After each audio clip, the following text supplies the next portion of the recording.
Hogwarts Legacy has been building up colossal hype since its announcement in 2020, to the point where I think it's safe to say that everyone is excited for this game, and I mean everyone! But people have some legitimate concerns about the game living up to the hype. And I have some unique thoughts on the game that I haven't seen anywhere else, along with 3 questions that every gamer asked when they first heard about this game. I think it's up here, Harry. While these missing features aren't enough to blemish or suck the soul out of this game, I do feel that these missing features will leave people wanting more and hopeful for a sequel. Mrs. Weasley, I gotta be on that train. But first we gotta find out who's making this game, right? Please like the video, please subscribe. I'm Grim Hollywood, 3,000-year-old Immortal Actor, and you're watching 3K Sesh. Developed by Avalanche Software under publisher Warner Bros. Portkey Studios label, this studio's past history of games is certainly interesting. Developing the likes of Rampage 2 in 1999, 25 to Life in 2006, and a plethora of Disney games. They also worked on the TAC trilogy, Dragon Ball Z sagas, and a sports game, NCAA College Football 2K3. Their history is truly an eclectic mix of games here. They also made Chicken Little. Oh, hey Ron. Have you played Chicken Little? The Portkey label has only developed iOS games, albeit in the Harry Potter universe, but nothing that Avalanche or Portkey has made sticks out as an S-tier level game. Hogwarts Legacy seems to be the first that has all eyes on it. Oh, my bad, Harry. Oh, geez, Harry, let me get that for you. And that's alright, not every studio has to come out of the gate making bangers, but the inexperience with this open world genre of this caliber is seen in things like the facial animations and voiceovers. In this quest here, the facial animations feel stiff in contrast with the voiceovers. Each key will lead you to a locked cabinet somewhere in the castle, if you can manage to get the key into the cabinet lock. Some other scenes are okay, but compared to any other modern day game, they definitely feel outdated. You looked good out there. Thank you, Lucan. Ah, yes it is. I've got a great match lined up. Ready for another round. That said, it still doesn't suck the soul out of the game for me. I think it's easy to let go of that for the sheer magnitude of this world that everyone has wanted to experience for so long. So other things like the janky way characters open doors is easily overlooked because once you enter these beautiful scenes and environments that the devs are so proud of, it's truly breathtaking. For fans who know the lore and everything Harry Potter, I think they're going to have a blast picking out each little piece of these environments and relishing in them. Senior environment artist Boston Madsen really knows this universe, and it is truly enjoyable to listen to her nerd out about each detail. This is Hesperus Hall. That's a little nod from the Marauders, a name that came from the Marauders map.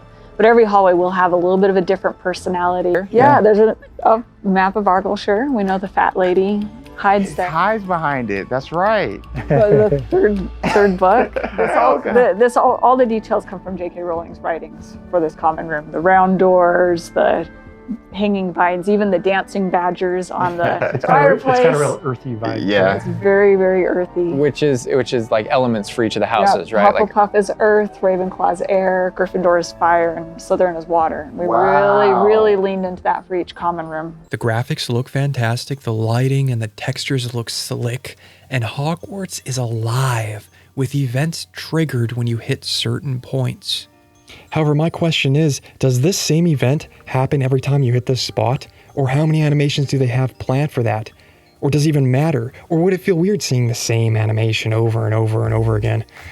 But the main 3 questions that every gamer asked when they first heard about this game, the 3 main questions were: 1. Is there quidditch? 2. How in-depth is the class system? Is it an in-game clock like Bully? And 3, can I go evil? Get that shit out of here, Harry. Yeah, I was bad all along. I'm sorry, Harry. Much to everyone's disappointment, there is no Quidditch in Hogwarts Legacy. Not only that, but there's no wizard's chess, no gobstones, and house points are not in a gameplay system, only in narrative. With Quidditch and wizard's chess being in 2001's Philosopher's Stone, and being such fun parts of that game, I really feel like they missed an opportunity here, and many fans hope that all of this is going to be added in a DLC or post-launch updates. Whereas Gwent enriched The Witcher, Quidditch and Wizard's Chess and Gobstones, these minigames would enrich Hogwarts Legacy so dang much. Everyone is saying that it's understandable that it was cut, but for me, that's the closest thing to getting the soul sucked out for me. That said, I really love the class system. Don't question him, Harry. Instead of the bully direction, where you're on a clock and have to schedule your in-game day to make it to class on time, the classes are done as side missions. Check this out. Sure. So there are mainline things that the players have to do, and then classes also appear on the sides as well as optional things that help you advance your spells. It's absolutely true that classes provide all of your major tools throughout the gameplay, your spells, your major abilities, you get to know the professors. It's up to you to decide if you like this or not. Personally, while I did enjoy the stressful time crunch of Bully, trying to make it to class on time while getting the most out of each game day, I also think to take in the beauty and milieu of each area, the vibe of it all, that's essential for this game's success. And rushing through the halls just to make it to class on time would take away from its immersion and the beauty of its environments. I do love how you can learn spells from going to classes. It makes the feeling of side missions so much more than just side missions, feeding back into the story the same way that the books and the movies did. I'll go over the third question, can I go evil, in a minute, because I want to go over the combat system. I have some unique things to say about it, and personally why I feel it's a little underwhelming. Don't look at me like that, Harry. They went with Fable 2 mechanics, using the face buttons as spells. You get blue experience for using your swords, yellow experience for using guns and crossbows, and red experience for using magic. Maybe I'm being spoiled or picky, but I would have loved a skate system, flicking the stick in a pattern that casts the spell. Some sort of intricacy to it all. Give up, kid. Turn this water into room. You'll never master it. See what I mean? See what I mean? Flick of the wrist. Flick of the wrist.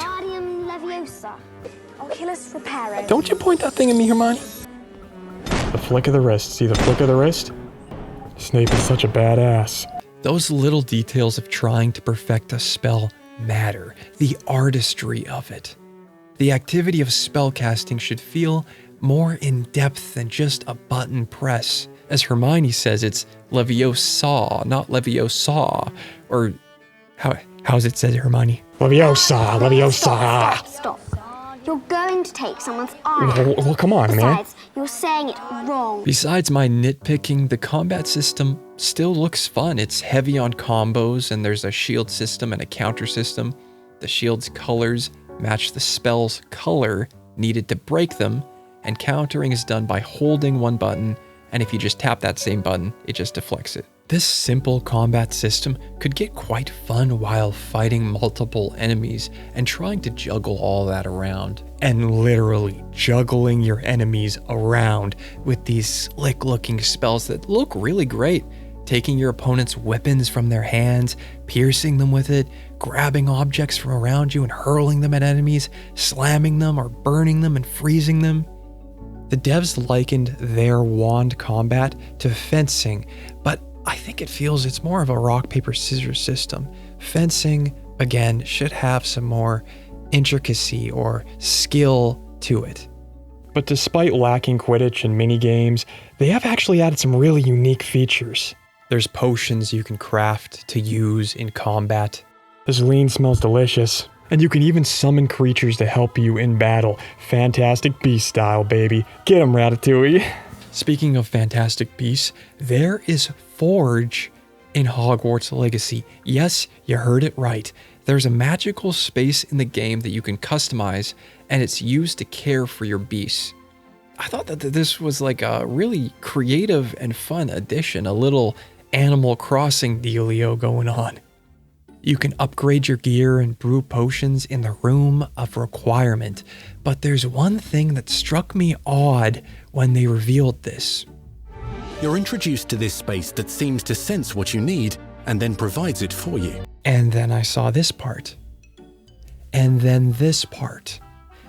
And I'm getting the sense that this game is truly giving everything to you.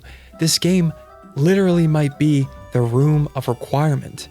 When you're able to brew potions by pressing X and cast spells by pressing X, it takes away from the immersion and the sophistication you would think of actually performing these tasks. The level of involvement that the player has is reduced.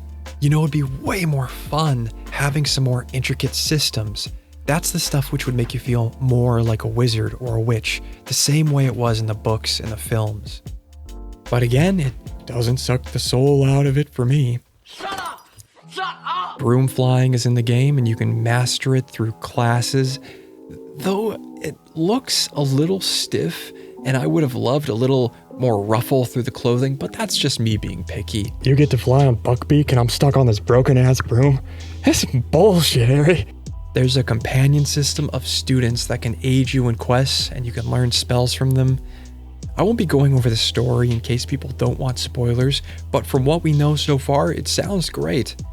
And I haven't even touched the spell system, the great character creation system, or the fun of choosing your own house, because I want to know. Can I go full evil?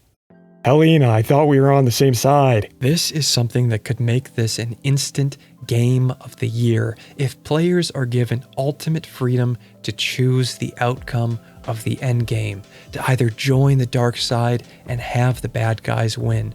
While still speculative, the majority of gamers' analysis says that this will be similar to Mass Effect. You won't be able to become the villain, but you'll have choices like in Fable that the devs have mentioned, scenarios that will pose difficult choices. While you will be able to learn and master the dark arts, there is great debate and speculation of the extent of how that affects your morality in the game, if there even is a morality system.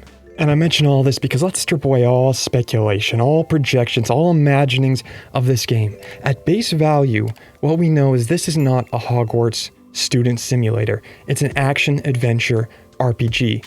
Picture Uncharted meets Mass Effect. Strange analysis, but stay with me.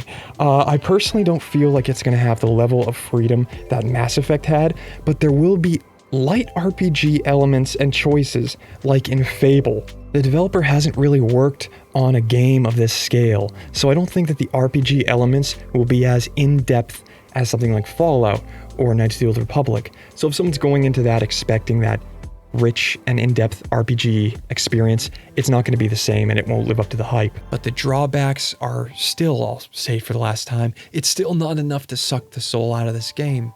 Because the beauty and why people will love Hogwarts Legacy and forgive that there's no minigames, outdated facial animations and voiceovers, and no character RPG elements. The beauty of this game lies in the environment and its immersive world. And for a studio who's taken a first swing at a project of this size, we are all rooting for them. I think we'll love the care they put into this world, how your common room updates as you play the game, the different music in each house, how you can travel to whatever buildings you see in the distance. We'll love the beautiful progression interface tying perfectly into the narrative and walking through the mystery and allure of this fantastical universe we have waited so damn long to experience. This will be the main reason why Hogwarts Legacy will be a success, and I imagine a sequel is not out of the question. I know I betrayed you, Harry, but let me help you beat him in the final battle.